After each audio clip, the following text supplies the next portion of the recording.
দেশরা গ্রামবাসী হরিদাস বৈরাগী বেহারা বাজিয়ে গান গাইতেন। তার মুখে কি আনন্দের কথা উমে! গানটি গিরিশচন্দ্র ঘোষ শুনে মুগ্ধ হয়েছিলেন। সে বৃদ্ধ শেষ বয়সে অর্থ সংকটে পড়েন।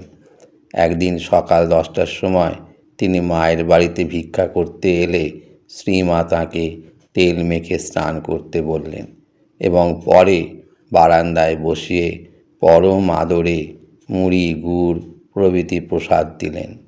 বৃদ্ধ মুড়ি খাচ্ছেন আর শ্রীমা পাশে বসে গল্প করতে করতে পান সাজছেন। তখন প্রথম মহাযুদ্ধের কাল, চারিদিকে চরম দুর্ভিক্ষ চলছে। বৃদ্ধ জানালেন তার পরিধেয় বস্ত্র নেই।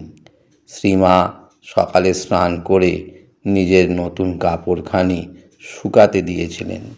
বৃদ্ধের কথা শুনে তৎক্ষণাৎ তা তুলে এনে তাকে দিলেন।